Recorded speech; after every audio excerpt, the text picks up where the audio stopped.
ವಿದ್ಯಾರ್ಥಿಗಳು, ನಾವು ಈ ಹಿಂದಿನ ತರಗತಿಗಳಲ್ಲಿ ಸಂವೇದನೆಯ ಅರ್ಥ, ಸಂವೇದನೆಯ ಲಕ್ಷಣಗಳನ್ನು ತಿಳ್ಕೊಂಡಿದ್ದೇವೆ.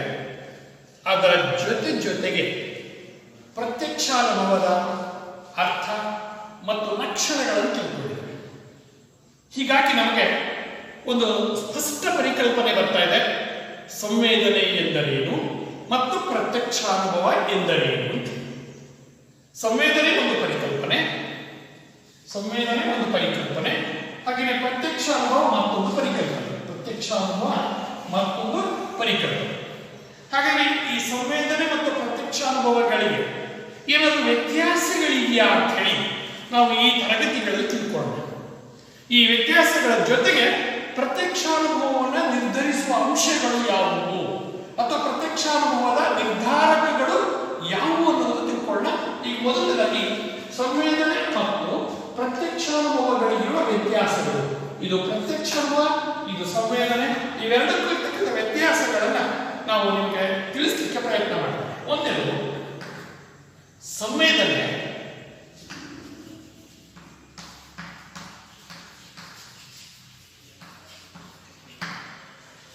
ಜ್ಞಾನ ಸಂಪಾದನೆಯ ಮೊದಲ ಹೆಜ್ಜೆ. ಬಹಳ ಸ್ಪಷ್ಟವಾಗಿ ತಿಳ್ಕೋಬೇಕು. ನಮಗೆ ಮೊದಲು ಸಂವೇದನೆ ಆಗ್ಬೇಕು. ಸಂವೇದನೆಗೆ ಜ್ಞಾನ ಸಂಪಾದನೆಯ ಮೊದಲ ಮೆಟ್ಟಿಲು ಅಥವಾ ಮೊದಲ ಹೆಜ್ಜೆ ಅಥವಾ ಪ್ರಥಮ ಹಂತ. ಹಾಗಾದ್ರೆ ಪ್ರತ್ಯಕ್ಷಾನುಭವ ಎಂಥದ್ದು? ಸಂವೇದನೆ ಆದ್ರೆ ಮಾತ್ರ ಪ್ರತ್ಯಕ್ಷಾನುಭವ ಆಗ್ತದೆ. ಸಂವೇದನೆ ಇಲ್ಲದೆ ನಾವು ಪ್ರತ್ಯಕ್ಷಾನುಭವವನ್ನು ಪಡೀಲಿಕ್ಕೆ ಸಾಧ್ಯ ಇಲ್ಲ. ಹಾಗಾದ್ರೆ ಸಂವೇದನೆ ಜ್ಞಾನ ಸಂಪಾದನೆಯ ಮೊದಲ ಹೆಜ್ಜೆ ಆದ್ರೆ ಪ್ರತ್ಯಕ್ಷಾನುಭವ ಜ್ಞಾನ ಸಂಪಾದನೆಯ ಎರಡನೆಯ ಹೆಜ್ಜೆ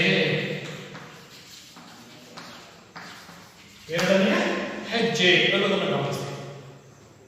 ಹಾಗಾದ್ರೆ ಮೊದಲನೇ ಹಂತ, ಮೊಟ್ಟ ಮೊದಲು ನಮಗೆ ಇಂದ್ರಿಯಗಳ ಮೂಲಕ ಸಂವೇದನೆ, ಹೊರಗಿನ ಪ್ರಚೋದನೆಗಳು ಸಂಪರ್ಕಕ್ಕೆ ಬರಬೇಕಾದ್ರೆ ಅದನ್ನು ಸಂವೇದನೆ ಅಂತ ಕರಿತೇವೆ. ಆ ಸಂಪರ್ಕ, ಪ್ರಚೋದನೆಗಳ ಸಂಪರ್ಕ ಇಂದ್ರಿಯಾನುಭವಗಳ ಮೂಲಕ ಆದಾಗ ಅದು ಮೆದುಳಿಗೆ ಹೋಗಿ ಅಲ್ಲಿ ಅದು ಏನು, ಏಕೆ, ಹೇಗೆ ಎನ್ನುವಂಥ ವಿಶ್ಲೇಷಣೆಗೆ ಒಳಗಾಗಿ ಅದರ ತಿಳುವಳಿಕೆಯನ್ನು ಉಂಟು ಮಾಡೋದನ್ನು ನಾವು ಪ್ರತ್ಯಕ್ಷಾನುಭವ ಅಂತ ಹೇಳಿ ಕರಿತೇವೆ. ಆದ್ರಿಂದ ಜ್ಞಾನ ಸಂಪಾದನೆಯ ಎರಡನೆಯ ಹಂತ ಪ್ರತ್ಯಕ್ಷಾನುಭವ ಅನ್ನೋದನ್ನು ಗಮನಿಸ್ತೀವಿ. ಹಾಗಾದ್ರೆ ಪ್ರತ್ಯಕ್ಷಾನುಭವದಿಂದ ಏನಾಗ್ತದೆ ಅಂತ ಕೇಳಿದ್ರೆ ನಾನು ಈಗಾಗಲೇ ಹೇಳಿದ್ದೇನೆ, ಪ್ರಚೋದನೆಗಳನ್ನು ಮೆದುಳಿಗೆ ತಲುಪಿಸುವ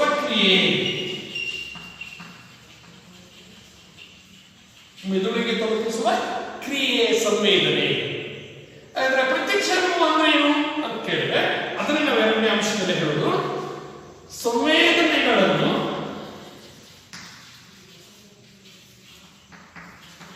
ಅರ್ಥೈಸುವ ಕ್ರಿಯೆ. ಸಂವೇದನೆ ಅಂದ್ರೇನು? ನಮಗೆ ಬಾಹ್ಯ ಪ್ರಪಂಚದಿಂದ ಬರುವ ಪ್ರಚೋದನೆಗಳನ್ನು ಗ್ರಾಹಕ ನರಕೋಶಗಳು ಗ್ರಹಿಸಿ ವಾಹಕ ನರಕೋಶಗಳ ಮೂಲಕ ಮೆದುಳಿಗೆ ತಲುಪಿಸುವಂತ ಕ್ರಿಯೆಯನ್ನೇ ನಾವು ಸಂವೇದನೆ ಅಂತ ಹೇಳಿ ಕರೀತೇವೆ. ಹಾಗಾದ್ರೆ ಪ್ರತ್ಯಕ್ಷಾನುಭವ ಅಂದ್ರೇನು? ಮೆದುಳಿಗೆ ಬಂದಂತಹ ಸಂವೇದನೆಗಳನ್ನು ಏನು, ಏಕೆ, ಹೇಗೆ ಎನ್ನುವಂತಹ ತಿಳಿದುಕೊಳ್ಳುವ, ಅರ್ಥೈಸಿಕೊಳ್ಳುವ ಕ್ರಿಯೆಯನ್ನೇ ನಾವು ಪ್ರತ್ಯಕ್ಷಾನುಭವ ಅಂತ ಕರೀತೇವೆ. ಇದು ಎರಡನೆಯ ವ್ಯತ್ಯಾಸ. ಮೂರನೆಯ ವ್ಯತ್ಯಾಸ ಅಂತ ಹೇಳಿದ್ರೆ ಗಮನಿಸಬೇಕು, ಇದು ಸರಳ ಮಾನಸಿಕ ಕ್ರಿಯೆ. ಅದು ಈ ಮೂರು, ಇದು ಸಂಕೀರ್ಣ ಮಾನಸಿಕ ಕ್ರಿಯೆ.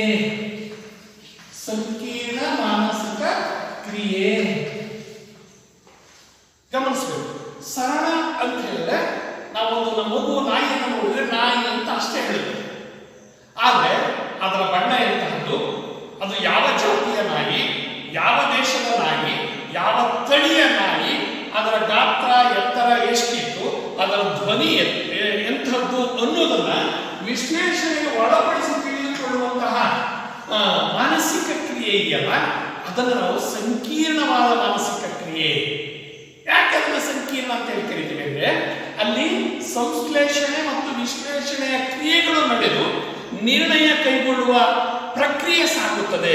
ಹಾಗಾದ್ರೆ ಅಲ್ಲಿ ಪ್ರತ್ಯಕ್ಷಾನುಭವ ಆಗಬೇಕಾದ್ರೆ ನಮ್ಮ ಮೆದುಳು ಸಂಶ್ಲೇಷಣೆಯ ಕ್ರಿಯೆಗೆ ತೊಡಗುತ್ತದೆ, ವಿಶ್ಲೇಷಣೆಯ ಕ್ರಿಯೆಗೆ ತೊಡಗುತ್ತದೆ. ಹಾಗೆಯೇ ನಿರ್ಣಯ ಕೈಗೊಳ್ಳುವ ಕ್ರಿಯೆಯನ್ನು ತೀರ್ಮಾನವನ್ನು ಕೈಗೊಳ್ಳುವ ಕ್ರಿಯೆಯನ್ನು ತೊಡಗುತ್ತದೆ, ಅದನ್ನ ಸಂಕೇತಿಸುವಂತ ಪ್ರಯತ್ನವನ್ನು ಮಾಡ್ತದೆ. ಹಾಗಾಗಿ ಸಂವೇದನೆ ಸರಳ ಮಾನಸಿಕ ಕ್ರಿಯೆ ಆದರೆ ಪ್ರತ್ಯಕ್ಷ ಅನುಭವ ಸಂಕೀರ್ಣ ಮಾನಸಿಕ ಕ್ರಿಯೆ, ಸಂಕೀರ್ಣ ಮಾನಸಿಕ ಕ್ರಿಯೆ ಅನ್ನೋದನ್ನ ಗಮನಿಸ್ತೇವೆ. ನಾಲ್ಕನೆಯ ಅಂಶಕ್ಕೆ ನಾವು ಬರೋದಾದ್ರೆ ಸಂವೇದನೆಗೆ ಜ್ಞಾನೇಂದ್ರಿಯಗಳು ಅಗತ್ಯ. ಜ್ಞಾನೇಂದ್ರಿಯಗಳು ಮೂಲಕ ಸಂವೇದನೆ ಉಂಟಾಗುತ್ತದೆ.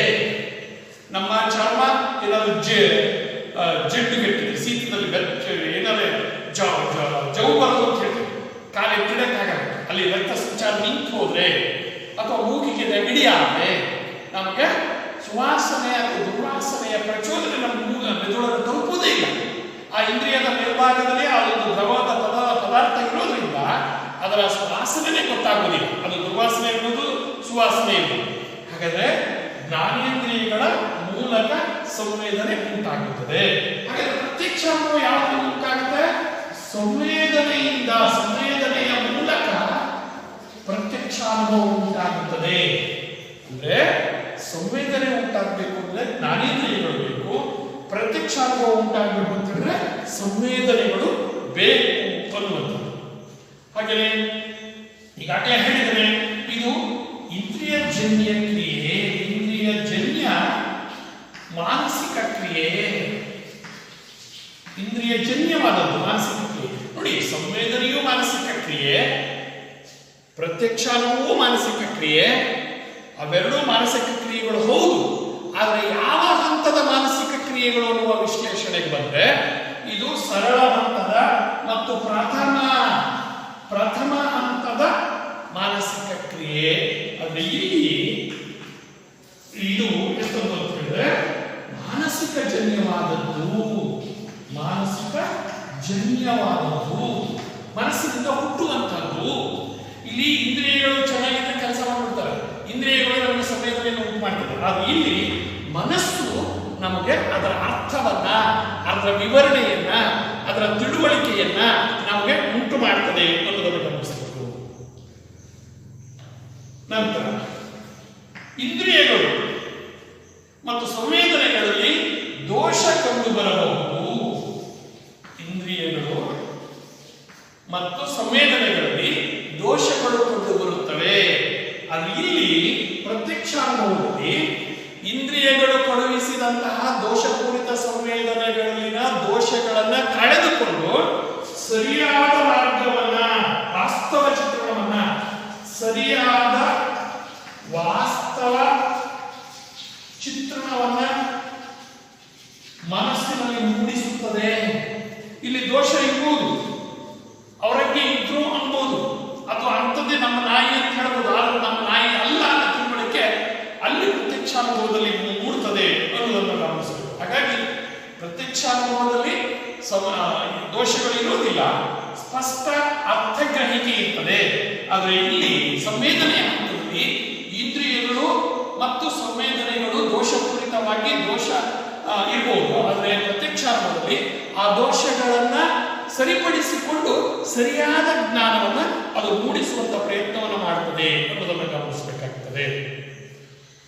ಹಾಗೆಯೇ ಇಲ್ಲಿ ಏಳನೇದು ಸಂವೇದನೆ ಪ್ರಚೋದನೆಯೊಂದಿಗೆ ಸಂಪರ್ಕವನ್ನು ಹೊಂದಿರುತ್ತದೆ. ಪ್ರಚೋದನೆಯೊಂದಿಗೆ ಸಂಪರ್ಕವನ್ನು ಹೊಂದುತ್ತದೆ.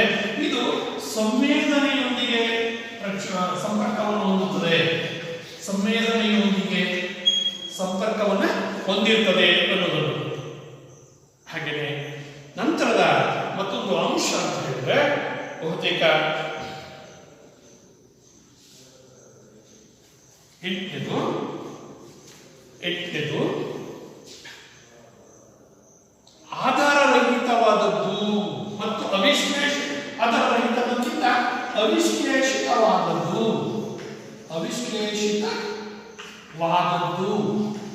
ಅದು ಇದು ವಿಶ್ಲೇಷಿತವಾದದ್ದು. ವಿಶ್ಲೇಷಿತವಾದದ್ದು. ನಾನು ಪ್ರತ್ಯಕ್ಷಾನುಭವದ ಅರ್ಥವನ್ನು ಹೇಳುವಾಗ ಹೇಳಿದ್ದೇನೆ, ಸಂವೇದನೆಗಳ ಮೂಲಕ ಜ್ಞಾನ ಇಂದ್ರಿಯಗಳ ಮೇಲ್ಭಾಗದಲ್ಲಿರುವಂತಹ ಗ್ರಾಹಕ ನರಕೋಶಗಳು ಗ್ರಹಿಕೆಯನ್ನು ಮಾಡಿ ವಾಹಕ ನರಕೋಶಗಳ ಮೂಲಕ ಮೆದುಳಿಗೆ ತಲುಪಿದ ಮೇಲೆ ಈಗಾಗಲೇ ಮೆದುಳು ಪಡೆದುಕೊಳ್ಳುವ ಪೂರ್ವಾನುಭವಗಳೊಂದಿಗೆ ಈಗ ಬಂದಿರುವಂತಹ ಸಂವೇದನೆಯನ್ನ ಹೋಲಿಸುತ್ತದೆ, ಅದರ ಜೊತೆಗೆ ಸಮೀಕರಿಸುತ್ತದೆ, ಅದರ ಹೋಲಿಕೆ ವ್ಯತ್ಯಾಸಗಳ ವಿಶ್ಲೇಷಣೆಯನ್ನ ಮಾಡ್ತದೆ, ನಂತರ ತೀರ್ಮಾನವನ್ನು ಕೈಗೊಳ್ತದೆ. ಆದ್ರಿಂದ ಇದು ವಿಶ್ಲೇಷಿತವಾದದ್ದು, ಸಂವೇದನೆ ಅವಿಶ್ಲೇಷಿತವಾದದ್ದು. ಇಲ್ಲಿ ಅದು ಯಥಾವತ್ತಾಗಿ ಹೇಗಿರುತ್ತೋ ಹಾಗೆ ಹೇಳ್ತದೆ, ಆದ್ರೆ ಅದು ಹೇಗಿರ್ಬೇಕಾಗಿತ್ತು ಹಾಗೆ ಹೇಳುವಂಥದ್ದು ಪ್ರತ್ಯಕ್ಷ ಅನುಭವ. ಅದರಿಂದ ಸಂವೇದನೆ ಅವಿಶ್ಲೇಷಿತವಾದಂತಹ ಮಾನಸಿಕ ಕ್ರಿಯೆ ಆದ್ರೆ, ಇಂದ್ರಿಯ ಜನ್ಯ ಕ್ರಿಯೆ ಆದ್ರೆ, ಪ್ರತ್ಯಕ್ಷ ಅನುಭವ ವಿಶ್ಲೇಷಿತವಾದದ್ದು ಮತ್ತು ಮಾನಸಿಕವಾದ ಉನ್ನತ ಮಾನಸಿಕ ಕ್ರಿಯೆಗಳ ಜೊತೆಗೆ ಅರ್ಥಪೂರ್ಣವಾಗಿ ನಮಗೆ ಸಹಾಯವನ್ನು ಮಾಡ್ತದೆ. ಹಾಗೆಯೇ ಒಂಬತ್ತನೇದು ಪೂರ್ವಾನುಭವಗಳನ್ನು ಆಧರಿಸಿಲ್ಲ. ಪೂರ್ವಾನುಭವಗಳನ್ನು ಆಧರಿಸಿಲ್ಲ. ಅದು ಇಲ್ಲಿ ಪೂರ್ವಾನುಭವಗಳನ್ನು ಆಧರಿಸಿದೆ. ಪೂರ್ವಾನುಭವಗಳನ್ನು ಆಧರಿಸಿದೆ. ಉಪ್ಪಿನ ರುಚಿ ಈ ಹಿಂದಿನ ನಿನ್ನೆಯ ದಿನದಿಂದಾಗಲೂ ಉಪ್ಪಿನ ರುಚಿ ಗೊತ್ತಿತ್ತು, ಅದೇ ರುಚಿ ಇತ್ತು, ಇವತ್ತಿಗೂ ಅದು ಉಪ್ಪಿನ ರುಚಿ. ಹಾಗಾದ್ರೆ ನಾನು ತಿನ್ನೊಂದು ಉಪ್ಪ ಹೌದಾ ಅಲ್ವಾ ಅನ್ನೋದನ್ನ ವಿಶ್ಲೇಷಣೆಗೆ ಒಳಪಡಿಸುವಂತ ಕ್ರಿಯೆ ಪ್ರತ್ಯಕ್ಷ ಅನುಭವದಲ್ಲಿ ನಡೀತದೆ. ಆದರೆ ಸಂವೇದನೆಗಳಿಗೆ ಪೂರ್ಣ ಆಧಾರಗಳು ಬೇಕಿಲ್ಲ, ಪೂರ್ವಾನುಭವಗಳ ಅವಶ್ಯಕತೆ ಇಲ್ಲ. ಆದರೆ ಪ್ರತ್ಯಕ್ಷ ಅನುಭವಕ್ಕೆ ಪೂರ್ವಾನುಭವಗಳ ಒಂದಿಗೆ ಅದನ್ನು ಹೋಲಿಸುವ ಕ್ರಿಯೆ ಮನಸ್ಸಿನಲ್ಲಿ ಉನ್ನತ ಮಟ್ಟದಲ್ಲಿ ನಡೆಯುತ್ತದೆ ಅನ್ನೋದನ್ನು ಗಮನಿಸ್ತೇವೆ. ಹಾಗಾಗಿ ಈ ಎಲ್ಲ ಅಂಶಗಳನ್ನ ನೀವು ಈ ವ್ಯತ್ಯಾಸಗಳನ್ನು ಪಟ್ಟಿಯನ್ನು ಸ್ಪಷ್ಟವಾಗಿ ತಿಳ್ಕೊಂಡ್ರೆ ಇದು 5 ಅಂಕಗಳಿಗೆ ಒಂದು ಪ್ರಶ್ನೆ ಬರ್ತದೆ. ಸಂವೇದನೆ ಮತ್ತು ಪ್ರತ್ಯಕ್ಷಾನುಭವಗಳಿರುವಂತಹ ವ್ಯತ್ಯಾಸಗಳು ಯಾವುವು ವಿವರಿಸಿ ಅಂತ ಕೇಳಿದ್ರೆ ಬಹುತೇಕ 5 ಅಂಕಗಳಿಗೆ ಈ ಕಡೆ ಒಂದು ಅಷ್ಟು ಅಂಶಗಳು ಇಷ್ಟು ಅಂಶಗಳನ್ನು ಬರೆದ್ರೆ ನಿಮಗೆ 5 ಅಂಕಗಳು ಪೂರ್ಣ ಪ್ರಮಾಣದಲ್ಲಿ ಬರ್ತದೆ ಅನ್ನೋದನ್ನು ಗಮನಿಸ್ತದೆ. ಇದಿಷ್ಟು ಸಂವೇದನೆ ಮತ್ತು ಪ್ರತ್ಯಕ್ಷಾನುಭವಗಳಿಗಿರುವಂತಹ ಅಂಶ ಆಗಿದೆ. ಈಗ ನಾವು ಪ್ರತ್ಯಕ್ಷಾನುಭವದ ನಿರ್ಧಾರಕಗಳ ಬಗ್ಗೆ ತಿಳ್ಕೊಂಡು ನಾವು ಆಗಲೇ ತಿಳ್ಕೊಂಡಿದ್ದೀವಿ. ಏನು ಸಂವೇದನೆ ಮತ್ತು ಪ್ರತ್ಯಕ್ಷಾನುಭವಗಳಿಗಿರುವಂತಹ ವ್ಯತ್ಯಾಸಗಳನ್ನು ತಿಳ್ಕೊಂಡಿದ್ದೇವೆ. ಆ ವ್ಯತ್ಯಾಸಗಳನ್ನು ತಿಳ್ಕೊಳ್ಳುವ ಸಂದರ್ಭದಲ್ಲಿ ನಮಗೆ ಪ್ರತ್ಯಕ್ಷಾನುಭವ ಉಂಟಾಗಬೇಕಾದ್ರೆ ಏನೇನಿರಬೇಕು ಅಂತಲೂ ತಿಳ್ಕೊಂಡಿದ್ದೇವೆ.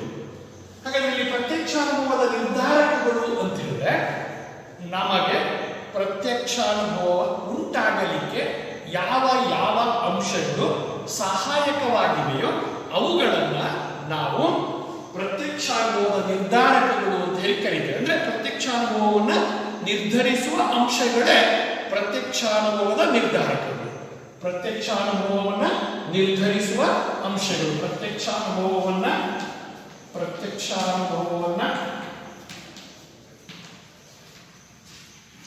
ನಿರ್ಧರಿಸುವ ಅಂಶಗಳು.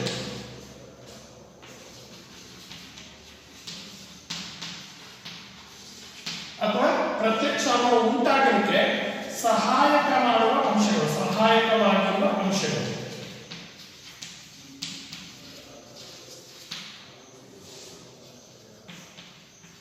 ಪ್ರತ್ಯಕ್ಷಾನುಭವ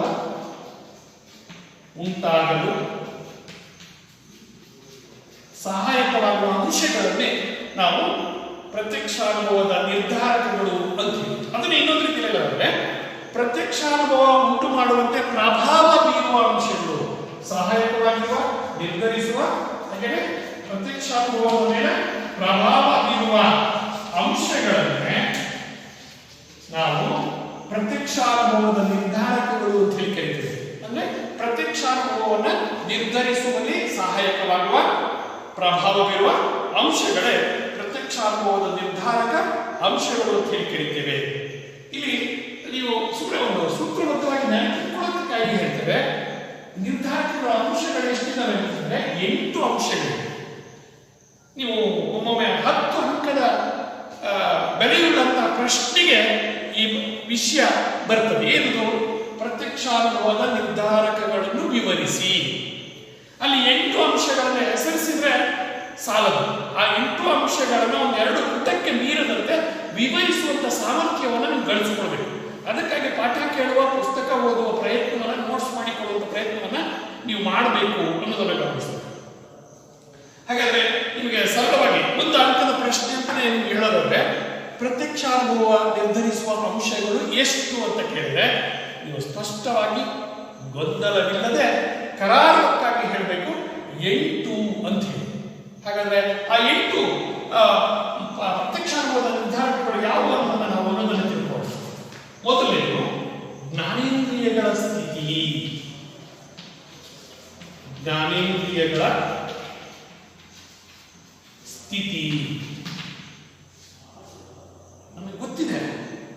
ಇಂದ್ರಿಯಗಳೇ ಅನುಭವಗಳ ಹೆಬ್ಬಾಗಿಲುಗಳು ಅಂತ ಹೇಳ್ತಾರೆ. ನಮಗೆ ಯಾವುದೇ ಜ್ಞಾನ ಪ್ರವೇಶ ಆಗುವುದೇ ನಮ್ಮ ಇಂದ್ರಿಯಗಳಿಂದ. ನಮಗೆ ಬಣ್ಣಗಳು ಗೊತ್ತಾಗೋದು ಕಣ್ಣಿನಿಂದ, ಧ್ವನಿಯ ಏರಿಳಿತಗಳು ಗೊತ್ತಾಗೋದು ಕಿವಿಯಿಂದ, ದುರ್ವಾಸನೆ ಸುವಾಸನೆಯ ವ್ಯತ್ಯಾಸ ಗೊತ್ತಾಗೋದು ಮೂಗಿನಿಂದ, ಕಹಿ, ಉಪ್ಪು, ಹುಳಿ, ಖಾರ, ಸಿಹಿ, ಒಗರು ಈ ರಸದ ವ್ಯತ್ಯಾಸಗಳು ಗೊತ್ತಾಗೋದು ನಾಲಿಗೆಯಿಂದ. ಹಾಗೆಯೇ ಮೃದು, ಒರಟು, ಹಗುರ, ಭಾರ ಅನ್ನುವಂಥದ್ದು ಗೊತ್ತಾಗುವಂಥದ್ದು ಚರ್ಮದಿಂದ.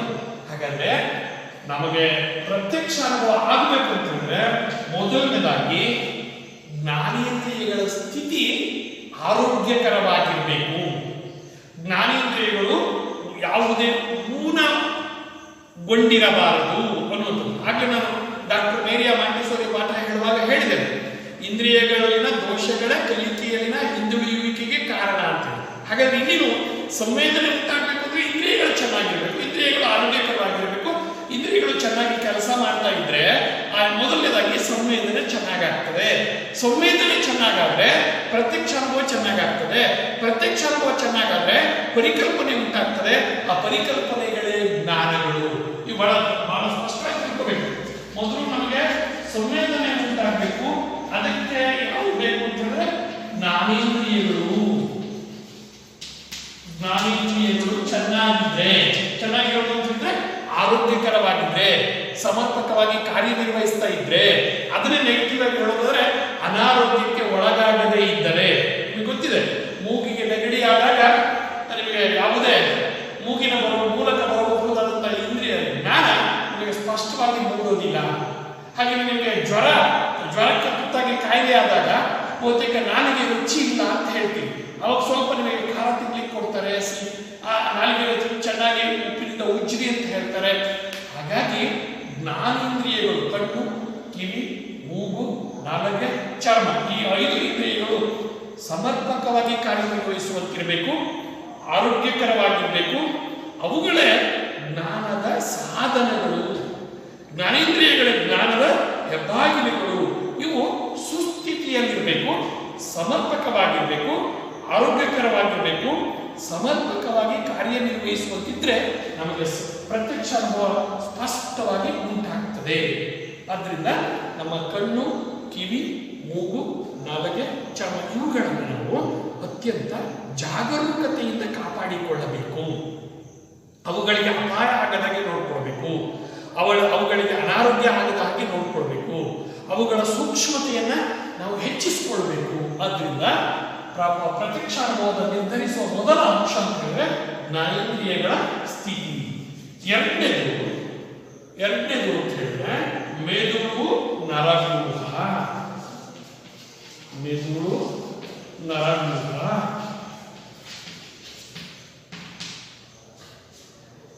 ಜ್ಞಾನೇಂದ್ರಿಯಗಳು ಚೆನ್ನಾಗಿದ್ದಾವೆ, ನಮ್ಮ ಚರ್ಮ ಚೆನ್ನಾಗಿದೆ. ಒಂದು ಮುಳ್ಳು ತಗಲಿದ ತಕ್ಷಣ ಕೈ ಕೇಳ್ಕೊಳ್ತೀವಿ. ನಾವು ಗುಲಾಬಿ ಹೂವನ್ನ ಗಿಡದಿಂದ ಬಿಡಿಸ್ಕೊಳಕ್ ಹೋದಾಗ ಮುಳ್ಳು ತಗಲಿದ್ರೆ ಏನಾಗುತ್ತೆ, ಕೈ ಕೇಳ್ಕೊಳ್ತೀವಿ. ನೋಡಿ, within no time, no second ಅಲ್ಲಿ ಮುಳ್ಳು ಕೈಗೆ ಚುಚ್ಚುತ್ತದೆ. ಆ ಕೈನ ಚರ್ಮದ ಮೇಲ್ಭಾಗದಲ್ಲಿರುವಂತಹ ಗ್ರಾಹಕ ಕೋಶಗಳ ಚುಚ್ಚುವಿಕೆಯ ಸಂದೇಶವನ್ನ ಸ್ವೀಕರಿಸ್ತವೆ. ಅದರಿಂದ ವಾಹಕ ನರಕೋಶಗಳ ಮೂಲಕ ಮೆದುಳಿಗೆ ತಲುಪಿಸ್ತವೆ. ಮೆದುಳು ತಕ್ಷಣ ಕೈಗೆ ಆದೇಶವನ್ನು ಕೊಡ್ತದೆ, ಹಿಂದೆ ಕೇಳಬೇಕು ಅಂತ ಹೇಳಿ. ಹಾಗಾದ್ರೆ ಇಂದ್ರಿಯ ಮತ್ತು ಮೆದುಳುಗಳ ಮಧ್ಯೆ ಇರುವಂತಹ ನರ ಇದೆಯಲ್ಲ ಅದು ಚೆನ್ನಾಗಿರ್ಬೇಕು. ಹಾಗೆಯೇ ಮೆದುಳು ಸಹ ಚೆನ್ನಾಗಿರ್ಬೇಕು. ಮೆದುಳಿನ ಕೇಂದ್ರ ನರಮಂಡಲ ಅಂತ ಹೇಳಿ ಕರೀತೇವೆ. ನಮ್ಮ ಎಲ್ಲ 5 ಇಂದ್ರಿಯಗಳಿಂದ ಹೋಗುವಂತಹ ಸಂವೇದನೆಗಳು ಮೆದುಳಿನ ಬೇರೆ ಬೇರೆ ಭಾಗದಲ್ಲಿ ತಮ್ಮ ಸಂವೇದನೆಗಳ ಅಚ್ಚೊತ್ತುತ್ತದೆ. ಒಂದೊಂದು ಪದರ ಒಂದೊಂದು ಭಾಗ ಇರುತ್ತೆ ಮೆದುಳಿಗೆ. ಬಣ್ಣಕ್ಕೆ ಒಂದು ಭಾಗ, ಹಾಗೆಯೇ ಧ್ವನಿಗೆ ಒಂದು ಭಾಗ, ರುಚಿಗೆ ಒಂದು ಭಾಗ, ಹಾಗೆಯೇ ವಾಸನೆಗೆ ಒಂದು ಭಾಗ, ಸ್ಪರ್ಶಕ್ಕೆ ಒಂದು ಭಾಗ ಇರ್ತದೆ. ಹಾಗಾಗಿ ನರವ್ಯೂಹ ನಮ್ಮ ಇಂದ್ರಿಯಗಳ ಮೂಲಕ ಮೆದುಳಿಗೆ ಹೋಗುವಂತ ನರಗಳು, ಮೆದುಳಿನಲ್ಲಿ ಬಂದಂತಹ ಸಂವೇದನೆಯನ್ನು ಸ್ವೀಕರಿಸುವ ಮತ್ತು ಅವುಗಳನ್ನು ಸಂಶ್ಲೇಷಣೆ ವಿಶ್ಲೇಷಣೆಗೆ ಒಳಪಡಿಸುವ, ಹೋಲಿಕೆ ವ್ಯತ್ಯಾಸಗಳನ್ನು ಮಾಡುವ, ಪೂರ್ವಾನುಭವಗಳಿಗೆ ಹೋಲಿಸುವ ಪ್ರಕ್ರಿಯೆ ನಡೀತದೆ. ಆ ಸಂದೇಶಗಳು ಸರಿಯಾಗಿ ತಲುಪಬೇಕು ಅಂದ್ರೆ ನರವ್ಯೂಹ ಚೆನ್ನಾಗಿರ್ಬೇಕು. ಬಹುತೇಕ ನಿಮ್ಮ ಮನೆಯಲ್ಲಿ ಲೈಟ್ಗೆ ಇದನ್ನು ಉದಾಹರಣೆ ಕೊಡೋದಾದ್ರೆ, ಸ್ವಿಚ್ ನಿಂದ ಹೋಗಿರುವಂತಹ ವೈರು ಬಲ್ಬ್ಗೆ ಸರಿಯಾಗಿ ಕನೆಕ್ಟ್ ಆದರೆ ಮಾತ್ರ ನೀವು ಸ್ವಿಚ್ ಆನ್ ಮಾಡಿದ್ರೆ ದೀಪ ಹೊತ್ಕೊಡುತ್ತೆ.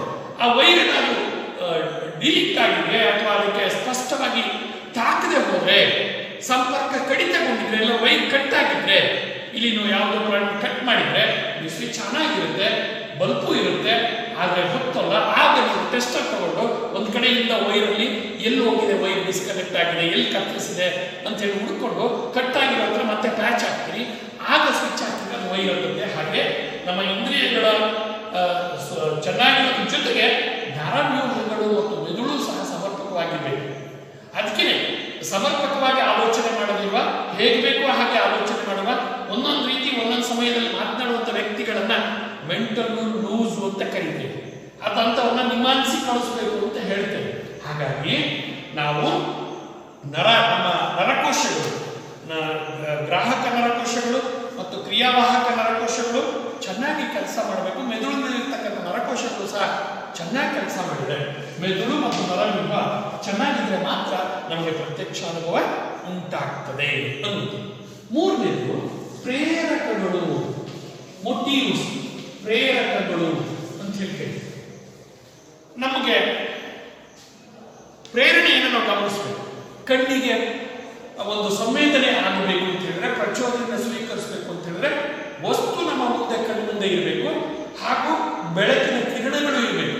ಬೆಳಕಿನ ಕಿರಣಗಳು ವಸ್ತುವಿನ ಪ್ರತಿಬಿಂಬವನ್ನ ಕಣ್ಣಿಗೆ ತಲುಪಿಸುವಂತಹ ಪ್ರೇರಕಗಳಾಗಿ ಕೆಲಸವನ್ನ ಮಾಡ್ತವೆ ಅನ್ನೋದು. ಕತ್ತಲೆಯ ಕೋಣೆಯಲ್ಲಿ ಯಾವುದೇ ವಸ್ತು ಕಾಣುವುದಿಲ್ಲ, ಯಾಕೆಂದ್ರೆ ಬೆಳಕು ಅಲ್ಲಿ ಪ್ರಚೋದನೆ ಅಥವಾ ಪ್ರೇರಣೆ ಆಗ್ತದೆ.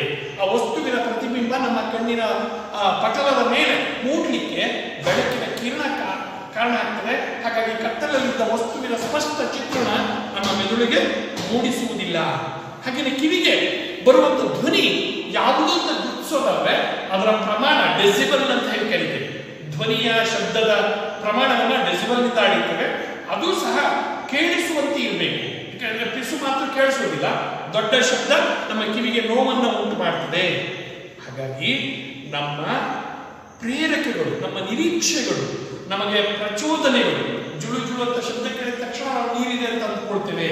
ಹಾಗೆಯೇ ಆಹಾರದ ಸೇವನೆಯಿಂದ ನಮಗೆ ಹಸಿವು ಇದ್ದಾಗ ಆಹಾರದ ಸೇವನೆ, ಆಹಾರದ ರುಚಿ ಅಥವಾ ಆಹಾರದ ವಾಸನೆ ನಮ್ಮನ್ನು ಉತ್ತೇಜಿಸುತ್ತದೆ ಅನ್ನೋದನ್ನು ಗಮನಿಸಬೇಕು.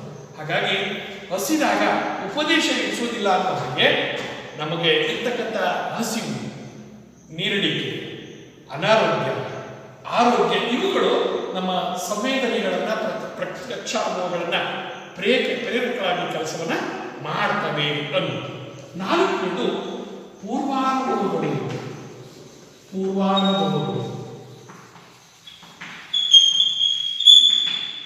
ನಾನು ನಿಮಗೆ ಸಂವೇದನೆ ಮತ್ತು ಪ್ರತ್ಯಕ್ಷ ಅನುಭವಗಳಿರುವ ವ್ಯತ್ಯಾಸಗಳನ್ನು ಹೇಳುವಾಗ ಸಂವೇದನೆಗೆ ಪೂರ್ವಾನುಭವದ ಅವಶ್ಯಕತೆ ಇರುವುದಿಲ್ಲ ಅಂತ ಹೇಳಿದೆ. ಹಾಗೆ ಇನ್ನೊಂದು ಮಾತನ್ನು ಮುಂದುವರಿಸಿ ಹೇಳಿದ್ರೆ, ಪ್ರತ್ಯಕ್ಷ ಅನುಭವಕ್ಕೆ ಪೂರ್ವಾನುಭವ ಅಗತ್ಯ ಅಂತ ಹೇಳಿದೆ.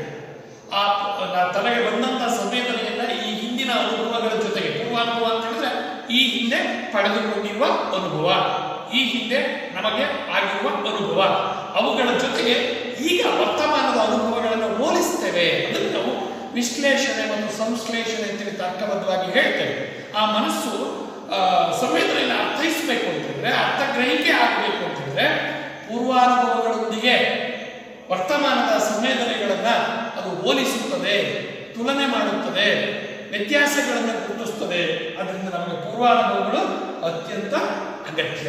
ಅದರಿಂದ ನೀವು ಸ್ಪಷ್ಟವಾಗಿ ತಿಳ್ಕೊಳ್ಬೇಕು, ಯಾವುದೇ ಅನುಭವವನ್ನ ನಾವು ಸ್ಪಷ್ಟವಾಗಿ ಮನಸ್ಸಿನಲ್ಲಿ ಮೂಡಿಸಿಕೊಂಡಿದ್ರೆ ಮಾತ್ರ ಮುಂದಿನ ಕಲಿಕೆಗೆ ಸಹಾಯಕ. ಉದಾಹರಣೆಗೆ ಗಣಿತದ ಕ್ರಿಯೆ ನಿಮಗೆ ಸುಲಭ ಆಗಬೇಕು ಅಂತ ಹೇಳಿದ್ರೆ ಗಣಿತದ ಮೂಲಭೂತ ಕ್ರಿಯೆಗಳಾದಂತಹ ಸಂಕಲನ, ವ್ಯವಕಲನ, ಗುಣಾಕಾರ, ಭಾಗಾಕಾರಗಳು ಸ್ಪಷ್ಟವಾದ ಪರಿಕಲ್ಪನೆ ಮೂಡಿದ್ರೆ ಉನ್ನತ ಗಣಿತದ ಶಾಸ್ತ್ರವನ್ನ ಅರ್ಥ ಮಾಡ್ಕೊಳ್ಳೋಕೆ ಸಾಧ್ಯ ಆಗ್ತವೆ. ಯಾಕೆ ಅಂತ ಹೇಳಿದ್ರೆ ಪೂರ್ವಾನುಭವಗಳು ನಿಮಗೆ minus, plus, into, divided by ಅಂತ ಏನ್ ಹೇಳ್ತೀವಿ ಆ 4 ಕ್ರಿಯೆಗಳು ಸ್ಪಷ್ಟವಾಗಿ ನೀವು ತಿಳ್ಕೊಂಡಿದ್ರೆ ನಂತರದ ಉನ್ನತ ಮಾನಸಿಕ ಕ್ರಿಯೆಗಳಲ್ಲಿ ತೊಡಗಲಿಕ್ಕೆ ಸಾಧ್ಯ ಆಗ್ತದೆ. ಅದರಿಂದ ಅನುಭವಗಳ ಮೂಲಕವೇ ಶಿಕ್ಷಣ ಅಂತ ಹೇಳ್ತೀವಿ. ಅನುಭವ ದೊಡ್ಡ ಪಾಠ ಅಂತ ಹೇಳ್ತೇವೆ. ಆ ಅನುಭವಗಳ ಮೂಲಕವೇ ನಾವು ಸಂಶ್ಲೇಷಣೆ, ವಿಶ್ಲೇಷಣೆಗೆ ತೋರಿಸ್ತೇವೆ. ಅದರಿಂದ ಪ್ರಚೋದನೆ, ಸಂವೇದನೆ, ಮೆದುಳಿನಲ್ಲಿ ಸಂಗ್ರಹ, ನಂತರದ ಅನುಭವ ಇವುಗಳನ್ನು ಸುಲಭವಾಗಿ ಅರ್ಥೈಸ್ತದೆ. ಬಹುತೇಕ ನಮಗೆ ಗೊತ್ತಿದೆ, ಬೆಟ್ಟ, ಅದರಲ್ಲಿರುವ ಹಸಿರು ಹುಲ್ಲು, ಅಲ್ಲಿ ಮೇಯುತ್ತಿರುವ ಹಸು ಕರು, ಅಲ್ಲಿರುವ ಒಂದು ಮನೆ, ನದಿ, ಅಲ್ಲಿ ಹರಿಯುವ ನದಿ, ಇರುವ ಮರ, ಇವೆಲ್ಲವೂ ಕಲ್ಪನೆ ಇದ್ರೆ ನಮಗೆ ಈ ಎಲ್ಲ ಪರಿಕಲ್ಪನೆಗಳು ಸ್ಪಷ್ಟವಾಗಿ ಮೂಡುತ್ತದೆ.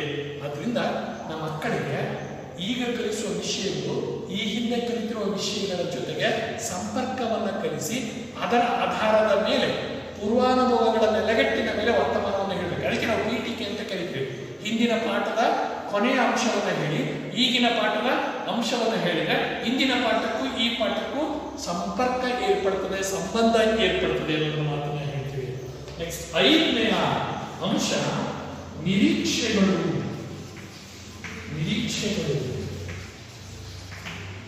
ನಿರೀಕ್ಷೆಗಳು ಸಹ ಪ್ರತ್ಯಕ್ಷಾನುಭವದ ನಿರ್ಧಾರಕಗಳಲ್ಲಿ ಪ್ರಮುಖವಾದಂತಹ ಅಂಶ.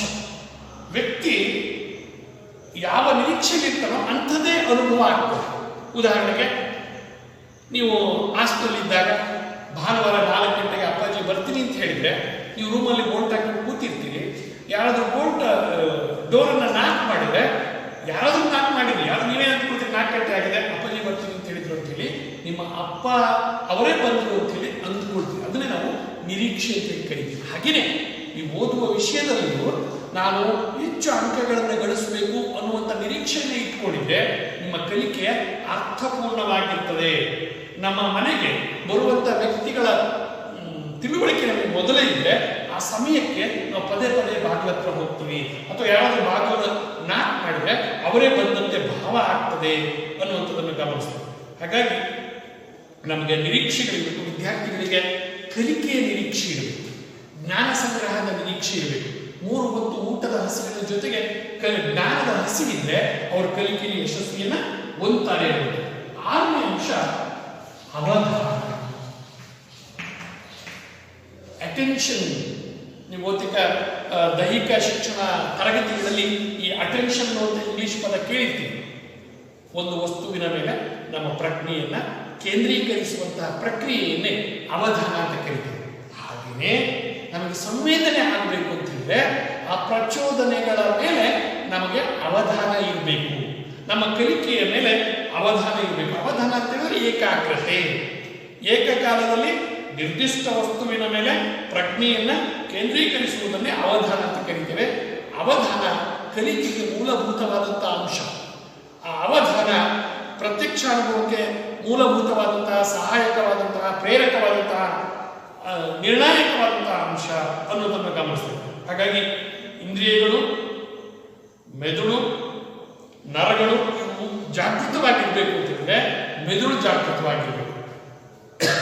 ಮೆದುಳು ಪ್ರಚೋದನೆಗಳನ್ನು ಸ್ವೀಕರಿಸುವ, ಪ್ರಚೋದನೆಗಳಿಗೆ ಪ್ರತಿಕ್ರಿಯೆಗಳನ್ನು ವ್ಯಕ್ತಪಡಿಸುವಲ್ಲಿ ಜಾಗೃತವಾಗಿದ್ರೆ ನಮ್ಮ ಕಲಿಕೆ ಅತ್ಯಂತ ಅರ್ಥಪೂರ್ಣ ಆಗ್ತದೆ ಅನ್ನುವಂಥದ್ದನ್ನು ನಾವು ಹೇಳಬೇಕು. ಹಾಗಾಗಿ ಅದಕ್ಕೆ ಪಾಠ ಮಾಡುವಾಗ ಎಷ್ಟು ಯುವರ್ ಅಟೆನ್ಷನ್ ಪ್ಲೀಸ್ ಅಂತ ಹೇಳ್ತಾರೆ, ಪದೇ ಪದೇ ಹೇಳ್ತಿರ್ತಾರೆ ಕೆಲವರು. ಯುವರ್ ಅಟೆನ್ಷನ್ ಪ್ಲೀಸ್, ಈ ಕಡೆ ನೋಡಿ, ಕೇಳಿಸ್ಕೊಳ್ಳಿ, ಈ ಕಡೆ ನೋಡಿ ಅನ್ನುವ ಪದೇ ಪದೇಗಳನ್ನು ಬಳಸುವ ಉದ್ದೇಶ ನಿಮ್ಮ ಮನಸ್ಸು ಅನ್ಯ ವಿಷಯಗಳ ಕಡೆಗೆ ಹೋಗದಂತೆ, ಅನ್ಯ ಮನಸ್ಸಿಗರಾಗದಂತೆ, ಅಧ್ಯಾಪಕನ ಹೇಳಿಕೆಯ ಕಡೆಗೆ, ಅಧ್ಯಾಪಕರ ಕಪ್ಪು ಹಲಗೆಯ ಬರಹದ ಕಡೆಗೆ ನಿಮ್ಮ ಗಮನ ಇರುವಂತೆ ಮಾಡಿಕೊಳ್ಳುವಂಥದ್ದು ಅನ್ನೋದನ್ನು ಗಮನಿಸ್ತೇವೆ. ಹಾಗೆಯೇ 7ನೇದು ನಂಬಿಕೆ.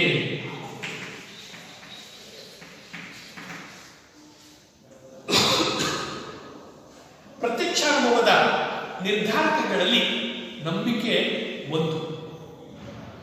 ನಂಬಿಕೆ ವ್ಯಕ್ತಿಗತವಾದದ್ದು, ವ್ಯಕ್ತಿಯಿಂದ ವ್ಯಕ್ತಿಗೆ ಭಿನ್ನವಾದದ್ದು, ಬೇರೆ ಬೇರೆಯಾದದ್ದು. ಒಬ್ಬ ಅದು ಪ್ರಾದೇಶಿಕವಾಗಿ ವ್ಯಕ್ತಿ ಬದಲಾಗಬಹುದು, ಸಾಂಸ್ಕೃತಿಕವಾಗಿ ವ್ಯಕ್ತಿ ಬೇರೆ ಆಗಿರ್ಬೋದು, ಧಾರ್ಮಿಕವಾಗಿ ವ್ಯಕ್ತಿ ಬೇರೆ ಆಗಿರ್ಬೋದು. ಹಾಗಾದ್ರೆ ಧಾರ್ಮಿಕವಾಗಿ ಅಂತ ಹೇಳಿದ್ರೆ ನಿರಾಕಾರವಾದಿಗಳು ಇದ್ದಾರೆ, ಸಾಕಾರವಾದಿಗಳು ಇದ್ದಾರೆ.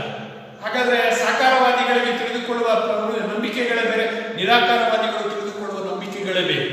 ಹಾಗೆಯೇ ಹಿಂದೂ ಒಬ್ಬನ ನಂಬಿಕೆಗಳೇ ಬೇರೆ, ಮುಸಲ್ಮಾನರ ನಂಬಿಕೆಗಳೇ ಬೇರೆ, ಕ್ರಿಶ್ಚಿಯನ್ನರ ನಂಬಿಕೆಗಳೇ ಬೇರೆ ಆಗ್ತದೆ. ಹಾಗಾಗಿ ನಂಬಿಕೆಗಳೇ ವ್ಯಕ್ತಿಯ ಜೀವನದ ಮೌಲ್ಯಗಳಾಗಿರ್ತವೆ. ಯಾವ ವ್ಯಕ್ತಿ ಎಂತಹ ಮೌಲ್ಯಗಳನ್ನು ಹೊಂದಿರ್ತಾನೋ ಅಂತಹ ತಿಳುವಳಿಕೆಯನ್ನು ಅವನು ಪಡೀತಾನೆ. ಹಾಗಾಗಿ ಸಾಮಾಜಿಕ ಮತ್ತು ಸಾಂಸ್ಕೃತಿಕ ಮೌಲ್ಯಗಳನ್ನ ವ್ಯಕ್ತಿ ಹೊಂದಿದ್ರೆ ಆ ಸಾಮಾಜಿಕ ಮತ್ತು ಸಾಂಸ್ಕೃತಿಕ ಮೌಲ್ಯಗಳ ತಿಳುವಳಿಕೆ ಪ್ರತ್ಯಕ್ಷ ಅನುಭವ ಆ ಮಗುವಿಗೆ ಆಗ್ತದೆ. ಹಾಗಾಗಿ ವ್ಯಕ್ತಿಯಿಂದ ವ್ಯಕ್ತಿಗೆ ವ್ಯತ್ಯಾಸಗಳು ಯಾಕೆ ಬರ್ತವೆ ಅಂತ ಹೇಳಿದ್ರೆ ಅವನಲ್ಲಿರುವಂತಹ ನಂಬಿಕೆಗಳ ಕಾರಣಕ್ಕಾಗಿ, ಅವನಲ್ಲಿರುವಂತಹ ಮೌಲ್ಯಗಳ ಕಾರಣಕ್ಕಾಗಿ, ಅವನಲ್ಲಾಗಿರುವಂತಹ ಅನುಭವಗಳ ಕಾರಣಕ್ಕಾಗಿ. ಹಾಗಾಗಿ ವ್ಯಕ್ತಿಯಿಂದ ವ್ಯಕ್ತಿಗೆ ಈ ಉಂಟಾಗುವಂತಹ ವ್ಯತ್ಯಾಸಗಳಿದೆ. ಅದು ಸಾಮಾಜಿಕ ಮೌಲ್ಯಗಳಿರ್ಬೋದು, ಸಾಂಸ್ಕೃತಿಕ ಮೌಲ್ಯಗಳಿರ್ಬೋದು, ಧಾರ್ಮಿಕ ಮೌಲ್ಯಗಳಿರ್ಬೋದು. ಈ ಮೌಲ್ಯಗಳಿಗೆ ಅನುಗುಣವಾಗಿ ಅವರ ಅನುಭವಗಳು ಬದಲಾಗ್ತದೆ. ಆ ಅನುಭವಗಳಿಗೆ ಅನುಗುಣವಾಗಿ ಅವರಿಗೆ ಜ್ಞಾನ ಉಂಟಾಗ್ತದೆ. ನಂತರ ಮತ್ತೊಂದು ಕೊನೆಯ ಅಂಶ, 8ನೇ ಅಂಶ ಅಂತಂದ್ರೆ ಮನೋಭಾವ, ಆಟಿಟ್ಯೂಡ್ ಅಂತ ಕರೀತೀವಿ. ಮನೋಭಾವ ಅಂತ ಹೇಳಿ ಕರೀತೀವಿ. ಯಾವ ಕಲಿಕೆಯಲ್ಲಿ ವಿದ್ಯಾರ್ಥಿಗಳಿಗೆ ಬಲವಂತದ ಮಾರ್ಗಸ್ನಾನ ಆಗ್ಬಾರ್ದು. ನೀವು ಪೋಷಕರ ಒತ್ತಾಯಕ್ಕಾಗಿ ಕಲಿಕೆಗೆ ಬರಬಾರ್ದು, ತರಗತಿಗೆ ಬರಬಾರ್ದು, ಕಲಿಯಲಿಕ್ಕೆ ಕೂತ್ಕೋಬಾರ್ದು. ಹಾಗಾದ್ರೆ ಏನಿರಬೇಕು?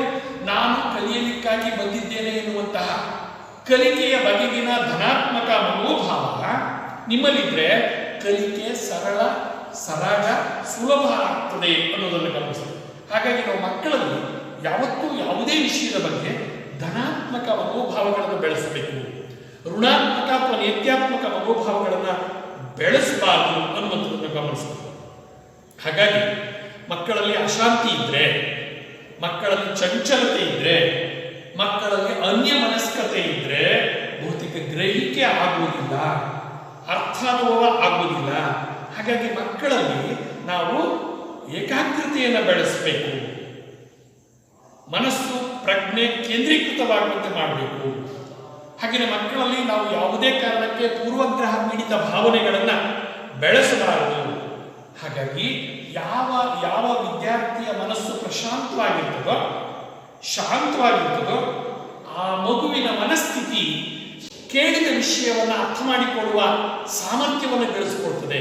ಹಾಗಾಗಿ ವಿದ್ಯಾರ್ಥಿಗಳಲ್ಲಿ ನಾವು ಸದಾ ಭಯದ ವಾತಾವರಣವನ್ನು ಮೂಡಿಸಬಾರದು, ಶಾಂತಿಯ ವಾತಾವರಣವನ್ನು ಮೂಡಿಸಬೇಕು, ದೃಢ ಮನಸ್ಥಿತಿಯನ್ನು ಬೆಳೆಸಬೇಕು, ಸಮತೋಲನವಾದಂತಹ ಭಾವನೆಗಳನ್ನು ಕೂಡಿಸಿಕೊಂಡಿರಬೇಕು ಅನ್ನೋದನ್ನು ಗಮನಿಸಬೇಕು. ಹಾಗಾಗಿ ಮಕ್ಕಳಲ್ಲಿ ನಾವು ಸದಾ ಧನಾತ್ಮಕ ಮನೋಭಾವವನ್ನು ಮೂಡಿಸಬೇಕು, ಅವರಲ್ಲಿ ಋಣಾತ್ಮಕ ಮನೋಭಾವವನ್ನು ಬೆಳೆಸಬಾರದು, ನೇತ್ಯಾತ್ಮಕ ಮನೋಭಾವವನ್ನು ಬೆಳೆಸಬಾರದು. ಧನಾತ್ಮಕ ಮನೋಭಾವಗಳಿಂದ ನಮಗೆ ಪ್ರತ್ಯಕ್ಷ ಅನುಭವ ಉಂಟಾಗ್ತದೆ ಅನ್ನೋದನ್ನು ಗಮನಿಸ್ತದೆ. ಇದಿಷ್ಟು ಈ 8 ಅಂಶಗಳು ಪ್ರತ್ಯಕ್ಷಾನುಭವದ ನಿರ್ಧಾರಕಗಳು. ಅದರಿಂದ ಮೊದಲನೇ ಸ್ಪಷ್ಟವಾಗಿ ಅರ್ಥ ಮಾಡ್ಕೋಬೇಕು. ಪ್ರತ್ಯಕ್ಷಾನುಭವವನ್ನು ನಿರ್ಧರಿಸುವ ಅಂಶಗಳು 8.